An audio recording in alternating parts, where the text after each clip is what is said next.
রুমিন ফারহানা পর্যন্ত সে ওপেনে বলতেছে যে চাঁদাবাজি করতেছে, আমি বিচার দিয়েছি, কিন্তু কোনো কার্যকরী ভূমিকা হচ্ছে না।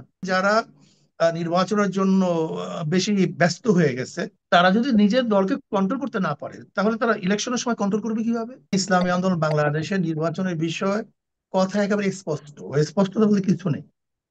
এবং আমরা প্রথম যে বক্তব্য দিয়েছি, আজও পর্যন্ত একই বক্তব্য বা আছি। ইসলামী আন্দোলন বাংলাদেশ মনে করে শুধু নির্বাচনই বাংলাদেশের সমস্যার একমাত্র সমাধান নয়, আমাদের দেশে হাজারো সমস্যা আছে। যদি নির্বাচনই একমাত্র সমস্যার সমাধান হয়, এদেশে অনেক নির্বাচন হয়েছে কিন্তু সমস্যার সমাধান হয়নি। আমরা মনে করি যদি সংস্কার ব্যতীত নির্বাচন দেয়া হয়, সেই নির্বাচন প্রশ্নবিদ্ধ নির্বাচন হবে, জনগণের আশা এবং আকাঙ্ক্ষার প্রতিফলন ঘটবে না।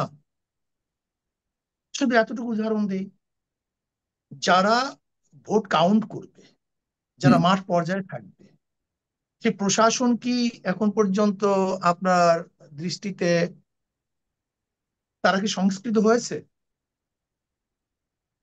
তাদের কি অ্যাক্টিভিটিস বেড়েছে? তারা কি বর্তমানে চাঁদাবাজি বন্ধ করতে পারছে? সন্ত্রাসী বন্ধ করতে পারছে? যদি এখনই না পারি, তাহলে নির্বাচন পিরিয়ডে পারবো কিভাবে? হুম। আমি এই কথা বলবো না ডিসেম্বরে, জানুয়ারিতে, জুনে। আমি এই কথা বলবো না কবে নির্বাচন হবে। আগামীকাল নির্বাচন হোক, কিন্তু সংস্কারের পরে নির্বাচন হোক। এখন সংস্কার করতে যতদিন লাগে, আমি মনে করি একটা যৌক্তিক সময় সংস্কার করা উচিত। কমপক্ষে এমন সংস্কার করা উচিত যে সংস্কারের ভিত্তিতে কমপক্ষে নিরপেক্ষ, গ্রহণযোগ্য, সবার ভোট অধিকার প্রয়োগ করতে পারে এবং পরিবেশ সৃষ্টি করে একটা নির্বাচনের জন্য যেই সময়টুকু প্রয়োজন, যে সংস্কারের প্রয়োজন, কমপক্ষে এই সংস্কারের ভিত্তিতে নির্বাচন দেওয়া হোক। যদি সংস্কারের আগে নির্বাচন দেওয়া হয়, তাহলে কোনো অবস্থাতেই এই নির্বাচন গ্রহণযোগ্য নির্বাচন হবে না, এটা আমি মনে করি। ঠিক। কিন্তু আপনি বলছেন যে যৌক্তিক সময়, এই যৌক্তিক সময়টা নিয়ে একটা বিতর্ক রয়েছে। দুটি টাইম লাইন আমরা দেখতে পাচ্ছি সামনে, একটি হলো ডিসেম্বর আর একটি আর হলো জুন। রেফারেন্ডাম দিয়ে দেন, একটা রেফারেন্ডাম দিয়ে দেন, গণভোট দিয়ে দেন। হ্যাঁ, কিন্তু আপনি যে যৌক্তিক, উভয় আপনাদের পক্ষে তো জায়গা থেকে আমি জনগণ যদি বলি, আছে। আপনি আপনি যৌক্তিক সময়ের কথা বলছেন, সেই যৌক্তিক সময়টা আপনি বলছেন যতদিন লাগুক একটা যৌক্তিক সময়। এর এর বাদে আমরা দেখতে পাচ্ছি দুটি টাইম লাইন। সেই দুটি টাইম লাইনকে আপনি যৌক্তিক সময় মনে করেন না, নাকি এর চেয়েও বেশি যদি প্রয়োজন হয় তাও দেওয়া উচিত বলে মনে দেখেন, করেন এই? আমরা যখন মনে করব যৌক্তিক সময়ের মাধ্যমে নির্বাচন অনুষ্ঠান হলে জনগণ সেটাকে গ্রহণ করবে, আমি হুম। সেটাকে যৌক্তিক সময় মনে করি। এখন যা নির্বাচনের জন্য আমরা বেশি উদ্গ্রীব, এরা তো হুম। আওয়ামী লীগের 29 সন পর্যন্ত সময়কে মেনে নিয়েছিল। হুম। এখন আমরা সহ্য করতে পারতেছি না কেন? এর কারণটা কোথায়? আচ্ছা, আপনি বলেন, বর্তমান অন্তর্বর্তীকালীন সরকার যে সময়টুকুতে আসছে, যুদ্ধ বিধ্বস্ত এক দেশ, হাজার ঋণগ্রস্ত এক দেশ, যেখানে আওয়ামী লীগের সাধারণ এক প্রশাসন, আপনি যদি হুট করে মনেই করেন যে দুই একদিনের মধ্যেই বা 8 মাস বা 6 মাসের মধ্যেই নির্বাচন দিলেই সমস্ত সমস্যা সমাধান হয়ে যাবে, এটা আমি দেখছি অনেক জ্ঞানীরাই মনে করে না। কেউ মনে আচ্ছা। করে না তা না, আমি অধিকাংশ জ্ঞানীর কথাই বলছি, তারা মনে করেন না। হুম। এবং দেখবেন, আম, যাদের দল যাদের দল নিয়ন্ত্রণের ক্ষমতা রাখে না, হুম। এমনকি দেখেন রুমিন ফারহানা পর্যন্ত সে ওপেনে বলতেছে যে চাঁদাবাজি করতেছে, আমি আহ, বিচার দিয়েছি, কিন্তু কোনো কার্যকরী ভূমিকা হচ্ছে না। এটা আমার বক্তব্য না। আবার সেখানে দেখেন যারা নির্বাচনের জন্য বেশি ব্যস্ত হয়ে গেছে, তারা যদি নিজের দলকে কন্ট্রোল করতে না পারে, তাহলে তারা ইলেকশনের সময় কন্ট্রোল করবে কিভাবে? আগে কমপক্ষে নমুনা দেখাক। আর আমরা মানে আপনি মনে করি সরাসরি ঠিক আছে। বিএনপিকে এখানে একটা বড় ফ্যাক্টর হিসেবে দেখছেন, সুষ্ঠু বা নিরপেক্ষ নির্বাচন হওয়ার ক্ষেত্রে তাদের বর্তমান অবস্থাটা বাধা হয়ে দাঁড়াতে পারে, আপনি সেটাকে ইঙ্গিত করছেন? না, আমি কারোর কথা স্পষ্ট বলছি না, আমি মনে করি যারা মনে করি, যেমন হ্যাঁ। আমিও যদি আমার দলকে কন্ট্রোল করতে না পারি, হুম। তাহলে তো এটা হবে, সৃষ্টি হবে। এটাকে নিশ্চিত কিভাবে করবে, এটা কোন পর্যায়ে আপনি হলে পরে আপনি তাহলে নিশ্চিত স্থানীয় হবেন নির্বাচনটা যে আগে দেওয়া হোক। সরকার? আগে হুম। স্থানীয় নির্বাচনটা দেওয়া হোক, কমপক্ষে আমরা দেখি সেখানে অবস্থাটা কি। হুম। একটা টেস্ট কেস, আমরা একটা হুম। টেস্ট কেস করি, স্থানীয় নির্বাচনটা আমরা দিই। যদি দেখি সেখানে না সবাই ভদ্র বিশিষ্ট, দখলদারি নাই, হুম। চিল টাকাটাকি নাই, হুমকি নাই, ধুমকি নাই, বা যদি এবং প্রশাসন দেখি নিরপেক্ষ নির্বাচন গ্রহণ করছে, তাহলে কমপক্ষে টেস্ট কেস হয়ে গেল। এটাও তো জাতি কমপক্ষে মেসেজ পাবে না নির্বাচন গ্রহণযোগ্য হবে।